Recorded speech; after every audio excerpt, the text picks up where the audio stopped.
குட்டீஸ், எக் புஜ் வந்து பார்க்கலாம். இது வந்து பார்த்தீங்கன்னா இந்தியில வந்து புஜ்ஜான்னு சொல்லுவாங்க, எக் புஜ்ஜா. தமிழ்ல வந்து பார்த்தீங்கன்னா முட்டை பொடி மாஸ். முட்டை பொடி அடுப்பு ஆன் பண்ணியாச்சு. நான் வந்து பார்த்தீங்கன்னா நம்ம பாஸ்போர்ட் செய்கிறோம் இல்லையா, அந்த பேன் வச்சுருக்கேன். அதுக்கப்புறம் வந்து பார்த்தீங்கன்னா ஆயிலும் சேர்த்துட்டேன், ஹீட் ஆகிடுச்சு. இப்போ வெங்காயமும் பச்சை மிளகாவும் சேர்த்துக்கலாம். வெங்காயம் வந்து நான் கொஞ்சம் கூட தாங்க எடுத்துருக்கேன். ஸோ எவ்வளோ எந்த அளவுக்கு வந்து நம்ம ஆனியன் எடுக்கிறோமோ அந்த அளவுக்கு வந்து பார்த்தீங்கன்னா நல்லாயிருக்கும். ஸோ வந்து பார்த்தீங்கன்னா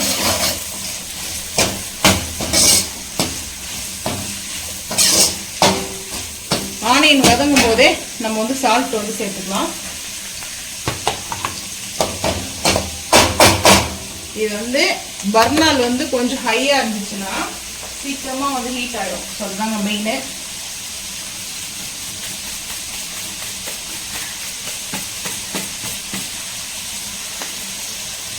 வேணும்னா சால்ட் பார்த்துட்டு கூட சேர்த்துக்கலாம். ஸோ நான் வந்து எக் வந்து பார்த்தீங்கன்னா அந்த மசாலா செய்யறதுக்கு வந்து எக் ஊட்டிக்கு வந்துட்டு ஒரே மசாலா மட்டும் போதும். அதுக்கு பெப்பர்லாம் நம்ம சேர்க்கணும் அவசியமே கிடையாது. ஸோ நான் இப்போ வந்து எக் வந்து எடுத்துக்கிறேன். எக் வந்து பார்த்தீங்கன்னா இப்போ வாங்கிட்டு வந்தோம் இல்லையா, ஸோ லைன்ஸ் பஜாரில் இந்த பாக்ஸை வந்து ஓப்பன் பண்ணி நான் ஒரு 10 எடுத்துக்க போகிறேன். சிம்பிளாக ஆனியனும் க்ரீன் சில்லி மட்டுமே போடுங்க. இந்த எக் மசாலா வந்து பார்த்தீங்கன்னா எக் பொடி மாஸ்க்கு. ஆனியன் இன்னும் கொஞ்சம் நேரம் வந்து பார்த்தீங்கன்னா வதங்கணும். வதங்கினதுக்கப்புறம் பார்த்துக்கலாம் வாங்க.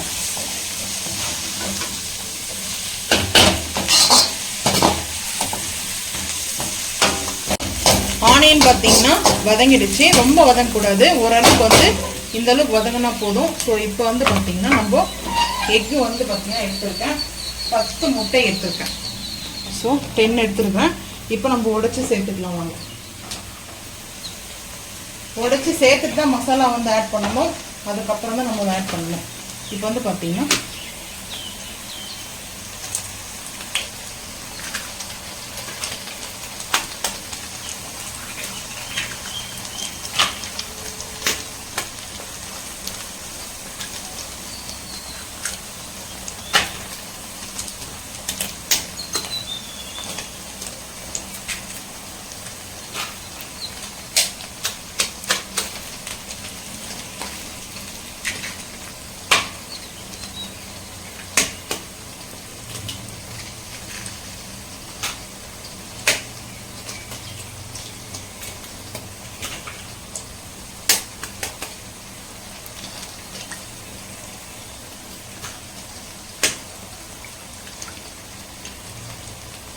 ஃபைனலாக இந்த எக்கெல்லாம் வந்து பார்த்தீங்கன்னா வாஷ் பண்ணி தாங்க நம்மளுக்கு வந்து அந்த பாக்ஸில் கொடுப்பாங்க.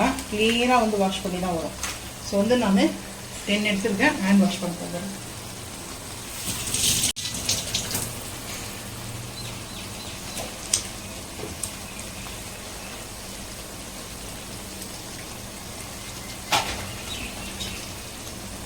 ஸோ இப்போ வந்து பார்த்தீங்கன்னா மிக்ஸ் பண்ணிக்கலாம்.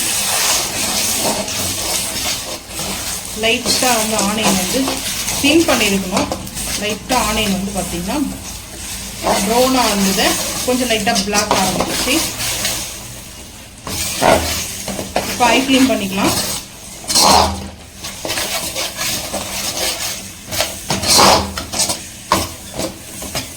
இது வந்து போர்ட்டபிள் இருக்கு இல்லையா, அந்த அடுப்பு கேஸ் அடுப்பு, அதை வச்சு செய்யும்போது இன்னும் ஃபாஸ்ட்டாக இருக்கும், கரெக்டாக இருக்கும். எனக்கு இங்கே கிச்சன் வந்து பார்த்தீங்கன்னா ரொம்ப வந்து அதாவது இடம் வந்து சின்னதாக இருக்கும் இல்லையா, ஸோ அதனால தான்.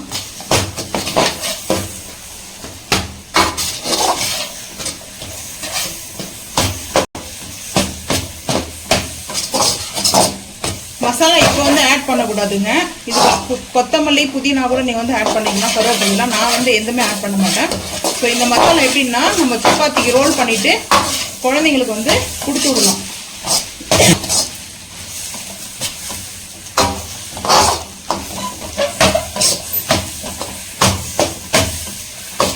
கிட்ஸு கொடுத்து விடலாம். அப்புறம் ஒயிட் ரைஸ் இருக்கு இல்லையா, ஒயிட் ரைஸ் வந்து பார்த்தீங்கன்னா நம்ம பாயில் பண்ண ரைஸை குக் பண்ணுறோம் இல்லையா, ஸோ அந்த ரைஸ் நல்லா ஆற வச்சுட்டு இது கூட மிக்ஸ் பண்ணியும் எக் ரைஸை வந்து கொடுத்து விடலாம். ரொம்ப சிம்பிளாக இந்த மசாலா வந்து பார்த்தீங்கன்னா எக்குக்குன்னே வந்து தனியாக நம்ம செஞ்சு வச்சுருக்கோம். ஸோ ஸோ இந்த டைமில் மசாலா வந்து ஆட் பண்ண போகிறேன். அடுப்பு வந்து சிம் பண்ணியாச்சு. சிம் பண்ணிவிட்டு கொஞ்சம் பையஸ் இல்லைன்னா நம்ம வந்து கொஞ்சம் தூக்கலாக கூட சேர்த்துக்கலாம். நான் வந்து 1 ஸ்பூன் எடுத்துருக்கேன். இன்னும் கொஞ்சம் ஒரு 2 பிஞ்ச் அளவுக்கு எடுத்துட்டு ஸோ அதுக்கப்புறம் ரெட் சில்லி பவுடர் வந்து எடுத்துருக்கேன். ஒரு 1/2 டீஸ்பூனுக்கு வந்து காஷ்மீரி மிளகாய் பவுடர். ஸோ இப்போ வந்து ஹை ஃப்ளேம் பண்ணிக்கலாம். ஹை ஃப்ளேம் பண்ணிவிட்டு நல்லா மிக்ஸ் பண்ணிக்கலாம்.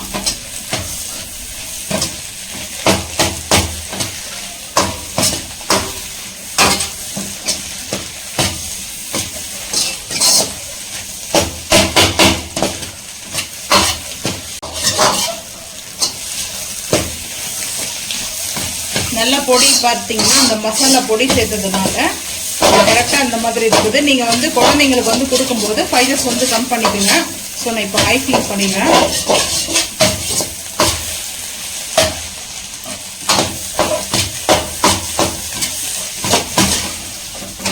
பாருங்கள் எவ்வளோ சூப்பராக வந்து நம்மளுக்கு அந்த பொடி வந்து ரெடி ஆயிடுச்சு. பொடி மாஸ் வந்து எக் பொடி மாஸ் வந்து சூப்பராக ரெடி ஆயிடுச்சு. பாருங்கள் நல்லா உதிரியாக